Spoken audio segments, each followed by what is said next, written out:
Candace Owens goes absolutely nuclear on AOC in an epic rant. You guys are not going to want to miss this. Talk about basic biology, especially when we're dealing with somebody who's a 32-year-old congresswoman. I'm sorry, did I say congresswoman? I meant Congress menstruating person, because apparently we're no longer allowed to say women. I mean, this is so ridiculous. And here's what's really funny. She immediately cripples her own argument here, right? Her argument is that the evil GOP, they're taking away actions that women were allowed to take via abortion. But she's immediately saying something worse. Forget the actions women can take. Are women even allowed to exist anymore? This is what her side represents. It is so radical to not even be able to formulate the word woman because you feel too scared, because you need to accommodate all of these various genders, and trans people are also women and this is also women. No, women are women. If you cannot enter a debate about abortion and even identify what it means to be a woman, you have no place in that debate. So you look at this Texas law and she immediately says, of course, doesn't want to commit to a gender, but also says pack the court, blow up the filibuster. Does she have a constituency, Candace? Is she an army of one with a big profile? Does she speak for a lot of people?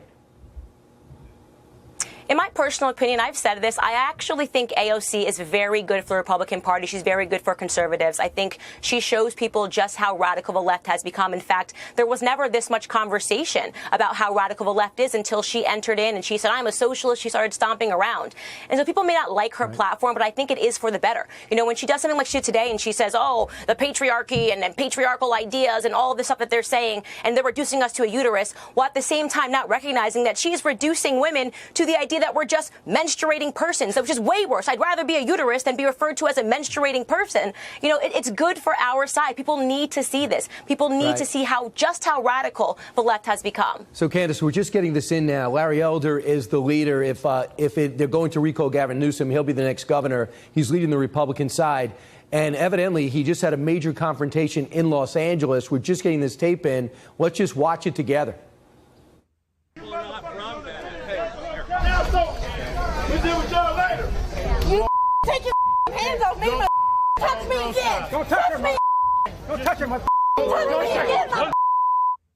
The crazier and the more crass that the left gets, the better it is for the Republican Party, because life is like a pendulum. We might swing this way for a little bit, but eventually that's going to come back to reality, back to common sense, because people are just sick and tired of looking at this. I mean, let's just sit back and dissect this for a moment. That woman was probably in her late 20s, early 30s. She's wearing a gorilla mask, and she is openly slapping a public figure back and forth, and she's doing so in front of mainstream news outlet reporters. I mean, how stupid can you be? Do you actually think this looks good for your cause? Do you think people are going to sit there and say, you know what, I resonate with her. I resonate with what she's standing for. No, you just prove yourself to be an ignoramus. You don't stand for anything.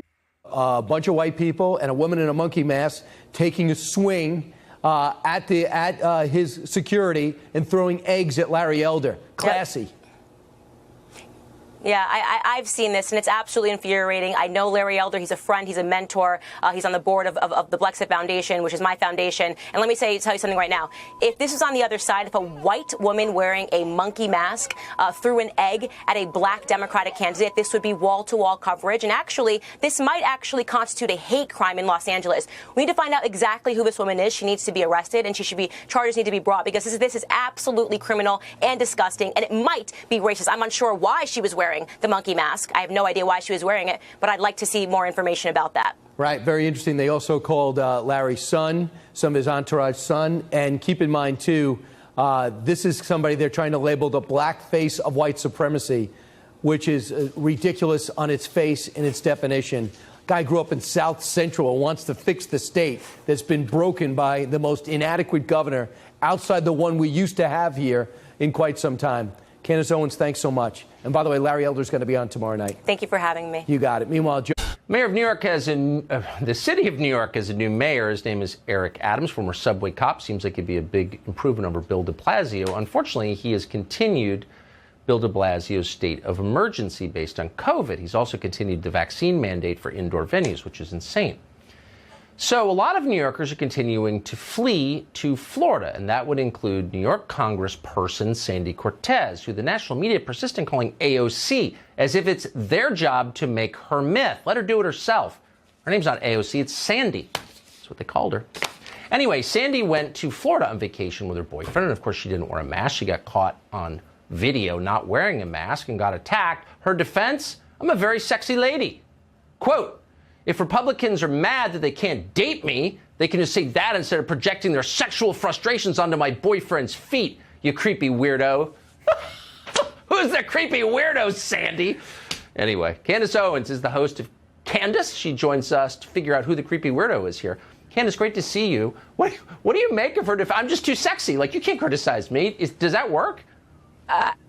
Listen, I saw this, and I actually couldn't believe my eyes, and I tried to create a sober analysis of what made her tweet that. And by the way, it got worse. She had a second tweet that said, there are sexual frustrations that underpin Republicans' critiques of me, their fixation on me. So she's really actually creating a sexual narrative. And in my sober analysis, I believe that she wasn't sober. I think, alcohol loosens your inhibitions, and I think that she was about 10 margaritas deep in Miami, enjoying the free state of Florida, and she wrote something that was honestly just filth. I mean, how bizarre and immature is it for any person that wants to be taken seriously as an adult, to look at a fair critique of them as an elected official who has been barking about how Florida's doing everything wrong, about how bad Ron DeSantis is, to see this critique and to offer back, well, you know what, you just want to sleep with me. I mean, what are we even talking about? Imagine if any male did this, an elected official. Imagine if Rand Paul, gets a critique, or if any other person, even Joe Biden, if Joe Biden was critiqued and they said, sir, how can you say this about climate change? And his response was, well, you just want to sleep with me. I mean, it's so bratty and it's so immature and it's so disgusting to even think about. And let me just say this in case there's any confusions. I have a lot of critiques of Alexandria Ocasio-Cortez. I've had a lot of critiques since the very beginning. No, Sandy, I do not want to sleep with you.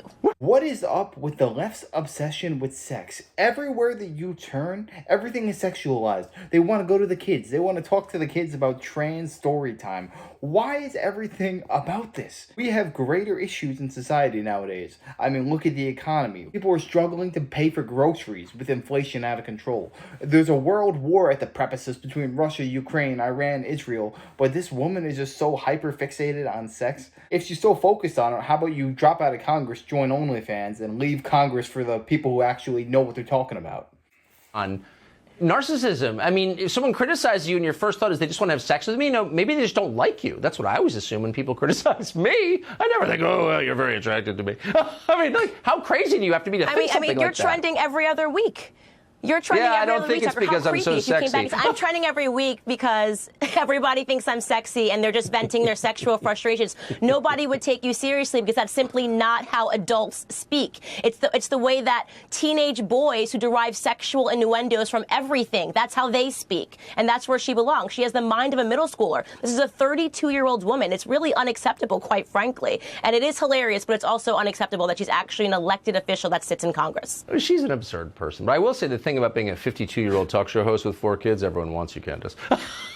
It's like so insane. I just love it. Thank you. It's great to see you. Thank you. On tonight. Candace Owens, I don't want you to be hysterical about this crime thing, okay? By the way, I'm just asking, can you get taxpayers to build a wall around your house and call in the National Guard to protect you as Cortez and the rest of the Congress did? I cannot, unfortunately. And I will tell you, I am live from D.C. tonight, Tucker, and I have to tell you that Miss AOC led a protest in front of the White House today about climate change. She was in a crowd of people, maybe about 500 people. It's 98 degrees. Our therapy must be working, is my point. I mean, I can't imagine suddenly you're terrified to be around groups of people. The insurrection was so bad, and then you just host an insurrection outside of the White House. And so it's just ridiculous. So she's such an actress. But I do want to point this out because I think it's so frustrating.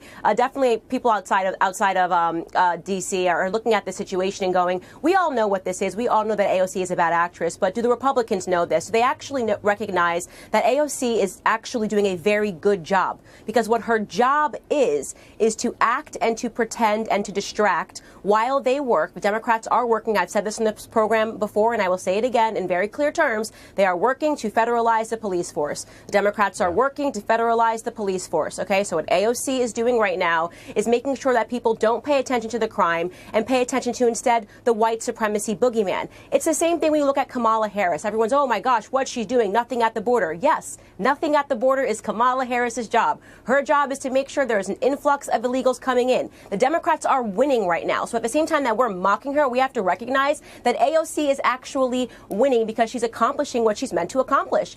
Get people focused on white supremacy. Get people focused on the insurrectionists, while at the same time they federalize the police force and they change the fundamental demographics of this country to make sure that they can also simultaneously federalize elections down the line.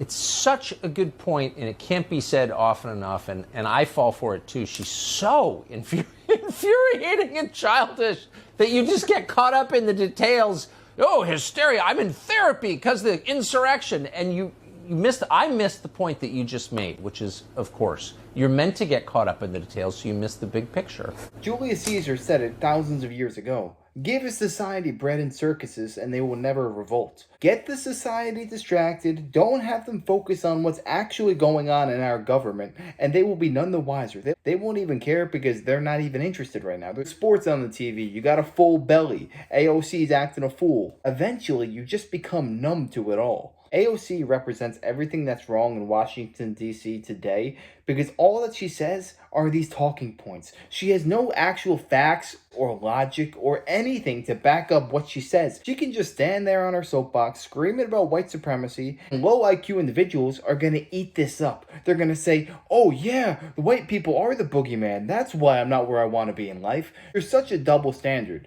because if you had a white politician screaming about black supremacy, he would be eviscerated in the media, especially if he had no proof to back it up, which is exactly what AOC has, which is absolutely nothing. She's only there to rile up people and get them actually angry and distract them from what's actually going on in society. But yeah, let me know your thoughts on this down below. Where would you like to see Candace Owens if she were to ever enter politics? Do you think she has what it takes to become a president one day, maybe a senator, House of Representatives?